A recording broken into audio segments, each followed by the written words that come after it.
मांग संख्या 16 और 31 पे आपने बोलने का अवसर दिया, उसके लिए धन्यवाद। बहुत ही महत्वपूर्ण विषय है और इस पर चर्चा होनी बहुत आवश्यक थी। पिछले बजट सत्र के दौरान भी मैं उम्मीद कर रहा था इस पर चर्चा होगी, लेकिन नहीं हो पाई किसी कारण से, और राजस्व मंत्री भी सदन में बैठे हुए हैं। राजस्थान में जमीन का जो खेती का आकार है, सभापति महोदय, वो दिन पर दिन कम होता जा रहा है। आबादी बढ़ रही है, परिवार बढ़ रही है, लेकिन जमीन का जोत का आकार दिन पे दिन कम होता जा रहा है। सभापति महोदय, मैं आपके माध्यम से निवेदन करूंगा कि जब अशोक गहलोत जी पहली बार मुख्यमंत्री बने थे तो एक प्रशासनिक सुधार आयोग का गठन किया गया था राजस्थान के अंदर। 11/5/1999 में पूर्व मुख्यमंत्री शिवचरण माथुर उसके अध्यक्ष थे। प्रशासनिक सुधार आयोग के गठन किए उन्होंने। राजस्थान के रेवेन्यू डिपार्टमेंट को और एडमिनिस्ट्रेशन रिफॉर्म्स के कुछ सुझाव दिए थे कि राजस्थान का जो प्रशासनिक ढांचा है और राजस्थान का रेवेन्यू डिपार्टमेंट है, बेहतर तरीके से काम करे। कुछ सुझाव सरकार अमल में भी लेके आई, कुछ रह भी गए, कुछ सरकार उस पर काम कर रही है।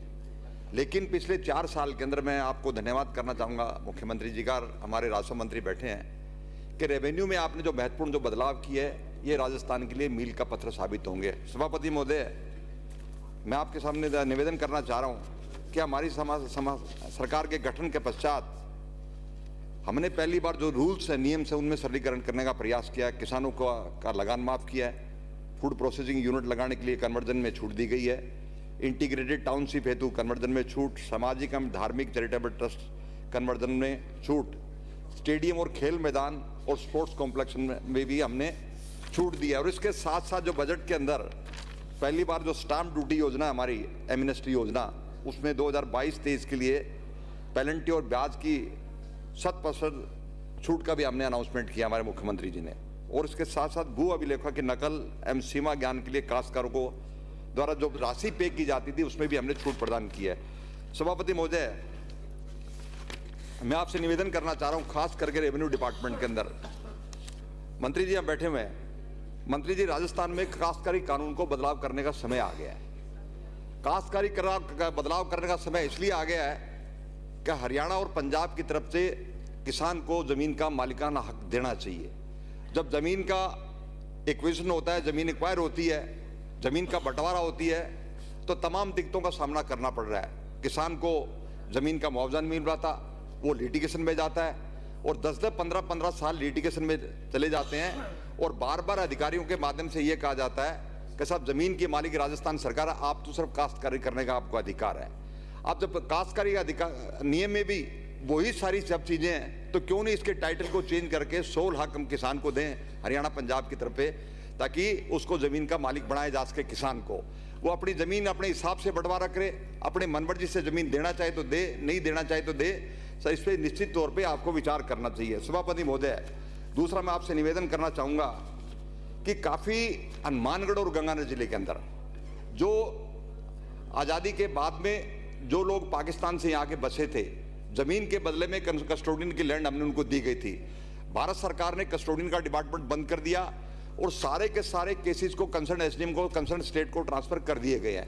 लेकिन अभी 15-15, 20-20 साल हो गए कस्टोडियन के केस आपके पेंडिंग है, सनद जारी नहीं हो पाती और दिन प्रतिदिन उनमें और ज़्यादा कॉम्प्लिकेशंस आ रही है। मैं आपसे निवेदन करना चाहूँगा कि आप अपने स्तर पर फैसला करके कस्टोडियन के केसेस को निपटाने की कोई ज़रूर आप प्रयास करें। सभापति महोदय, इसके साथ साथ बार बार स्टेट का जो रेवेन्यू डिपार्टमेंट आपका है, जो रेवेन्यू बोर्ड अजमेर में एस्टेब्लिशमेंट है, जो आज़ादी के बाद हमने इसको एस्टेब्लिश किया था, आज रेवेन्यू बोर्ड की 6,90,000 के आसपास पेंडेंसी, हमारे पास केसेस की पेंडेंसी है।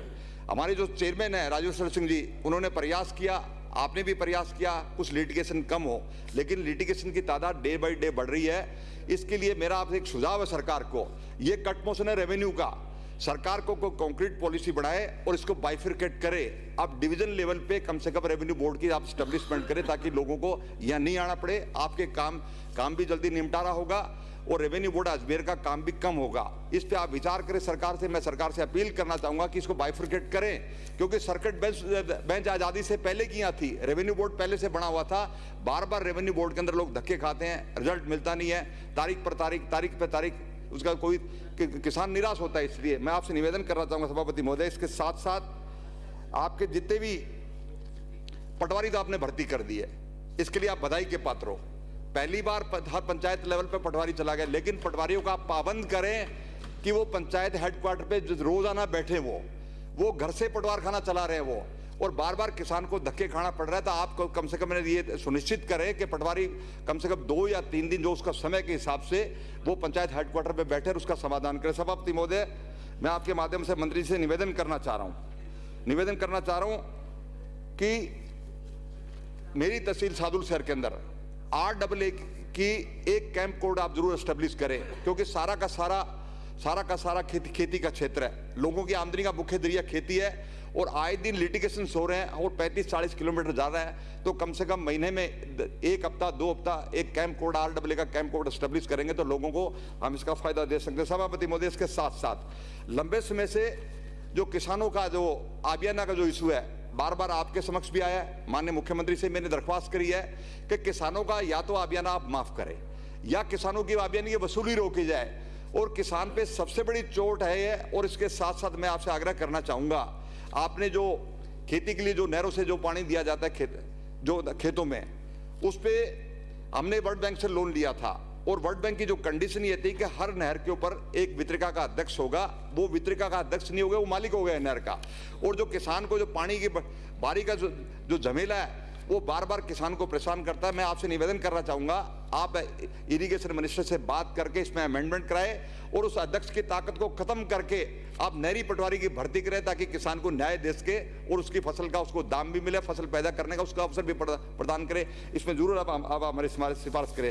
सभापति महोदय, मैं आपसे निवेदन करना चाह रहा हूं कि प्रशासन गाँव के संग जब अभियान लगाया, आपकी सरकार की मंशा ठीक थी, मुख्यमंत्री जी की मंशा ठीक थी, आपकी मंशा ठीक थी, और काफी लाखों की तादाद में हमने केसों का सल्टारा भी किया, लेकिन आज भी खाता तकसीम के जो इश्यूज है वो आज भी पेंडिंग पड़े हुए हैं। कंसर्न एसडीएम ने जानबूझ के उनको डिले किया गया ताकि कचहरी का चक्कर लगाएगा और 4 पैसे किसान से वसूल किए जा सकते हैं। आपसे मैं निवेदन करना चाहूंगा कि संबंधित अधिकारियों को निर्देशित करे, जो खाता तकसीम के मामले विदिन परिवार के जो मामले होते हैं वो शीघ्र से शीघ्र उनका निपटारा करें, और लंबे समय तक मुकदमे चलते हैं, परिवारों में झगड़े होते हैं, लोग कोर्ट कचहरी में जाते हैं। और इसके साथ साथ सभापति महोदय, मैं आपसे आग्रह करना चाहूंगा, गांव में आबादी बढ़ गई है, गांव में सवाई तक की जमीन नहीं बची है, पटे काटने लोग बार बार लोग पटे की डिमांड करते हैं, गांव में जोड़ पायतान की जमीन बची हुई है या चारागाह की जमीन बची हुई है। सुप्रीम कोर्ट के जजमेंट के हिसाब से जोड़ पायतान के अंदर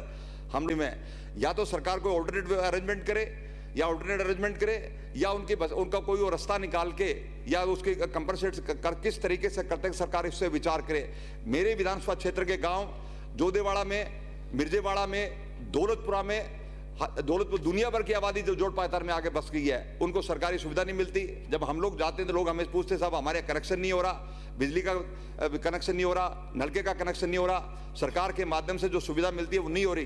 तो आप निश्चित तौर पे आप इस पर विचार करें, ताकि गांव की जो आबादी का विस्तार है वो बढ़ेगा। वो स्वाभाविक तौर पे हम उसको रोक नहीं पाएंगे। आप निश्चित तौर पे इस पे विचार करें और कोई ना कोई रास्ता जरूर निकाले। मैं सभापति महोदय आपके माध्यम से निवेदन करना चाह रहा हूँ, सबसे बड़ी समस्या आज गांव में नहीं होगी है। लंबी की बीमारी आई, पशु धन का नुकसान हुआ, गांव में हड्डारोड़ी की जगह नहीं थी। कोई बगल का गांव दूसरे गांव में हड्डारोड़ी बनाने नहीं दे रहा, हर गांव के अंदर हड्डारोड़ी की सबसे बड़ी समस्या हो गई है। सरकार कोई ऐसी पॉलिसी बनाए ताकि हड्डारोड़ी की समस्या से गांव को निजात मिल सके, ताकि गांव में जिस तरीके के झगड़े होते हैं इन झगड़ों का कोई ना कोई समाधान करे। सभापति महोदय, गांव में आबादी बढ़ेगी, रोक नहीं पाओगे आप, ये स्वाभाविक है। सरकार कोई ना कोई रास्ता निकाल के या जमीन एक्वायर करे वहां कब्रिस्तान के लिए जमीन की दिक्कत है, शमशान घाट के लिए जमीन की दिक्कत है, खेल मैदान के लिए जमीन की दिक्कत हो गई है, और दूसरी सार्वजनिक चीजों के लिए जमीन की दिक्कत है। सरकार इस पर विचार करके कोई ना कोई रास्ता इसका जरूर निकाले। सभापति महोदय, इसके साथ साथ मैं आपसे निवेदन करना चाह रहा हूं कि पहली दफा हमने पट्टे जारी किए, पट्टे जारी करने का आदेश कर दिया, कई ग्राम पंचायतों में सरपंचों की ऐसी स्थिति थी कि जान आज तक पट्टे जारी नहीं हुए। सरकार कोई ऐसा कोई रास्ता निकाले। मैं मंत्री जी बैठे हैं, मैं इनसे आग्रह करूंगा आप डायरेक्शन कराए सीधे जयपुर के से कि जिस भी एप्लीकेंट ने पट्टे के लिए अप्लाई कर रखा है, सरपंच की जरूरत नहीं है, आप वीडियो से जस्टिफाइड कराओ, उसको वीडियो वेरीफाई करे और वीडियो इशू कर दे पट्टा। जब गांव में आप जमीन पड़ी हुई है तो उसके पर 3-3, 4-4 महीने से आदमी पट्टों के लिए धक्के खा रहा है, तो उस प्रशासन कैंप का कोई मायदा नहीं है, कोई मतलब नहीं है। हमने दोबारा रिवाइज कैंप भी लगाए। रिवाइज कैंप लगाने के बावजूद भी काफी तादाद में पट्टे पड़े हुए हैं। उसका सरकार कोई ना कोई रास्ता निकाले ताकि लोगों को न्याय हम दे सके। सभापति महोदय, इसके साथ साथ मांग संख्या 31 पे भी काफी चर्चा हुई है।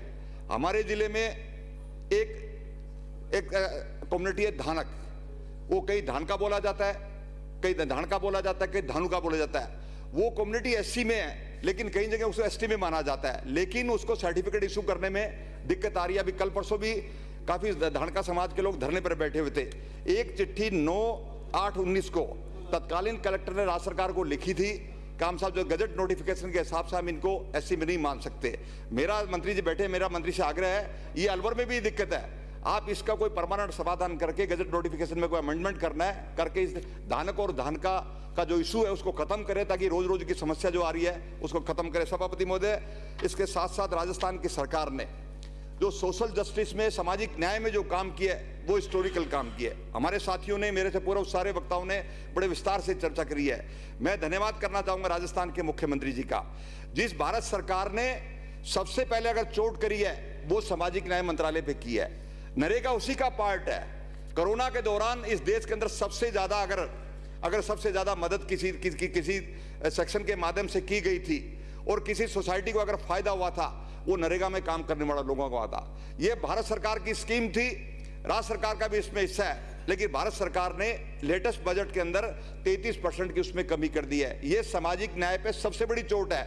इसके साथ साथ सभापति महोदय, मैं आपसे निवेदन करना चाह रहा हूं, जो एक गरीब को अनाज की योजना थी उसको भी 10 किलो से 5 किलो में कम कर दिया है। भारत सरकार को तो सामाजिक न्याय की बात करने का कोई अधिकार ही नहीं है, क्योंकि सामाजिक न्याय पे सबसे ज्यादा चोट हो रही है। और आज ही 50 रुपए गैस के सिलेंडर में बढ़ा दिया आप लोगों ने, 50 रुपए आज ही गैस के सिलेंडर बढ़े, तो सामाजिक न्याय की तो बात कर ही नहीं सकते हैं। अगर सामाजिक न्याय की बात करने वाली सरकार है वो राजस्थान में कांग्रेस की सरकार है।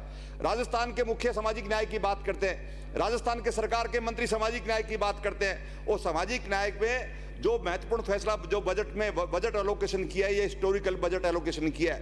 पहली दफा मैं आपके माध्यम से सरकार से मांग करूंगा, हमारे साथी पलानी छाड़े वाले साथी ने भी चर्चा करी थी कि जो आपने सफाई कर्मचारी जो आप भर्ती कर रहे हैं, सफाई कर्मचारी आप स्पेसिफिक गजट तो उसमें अमेंडमेंट करें कि सफाई कर्मचारी में सिर्फ बाल्मी समाज के ही लोग लगेंगे, दूसरा कोई लग ही नहीं पाएगा, ताकि ये समस्या दोबारा खड़ी नहीं हो पाए।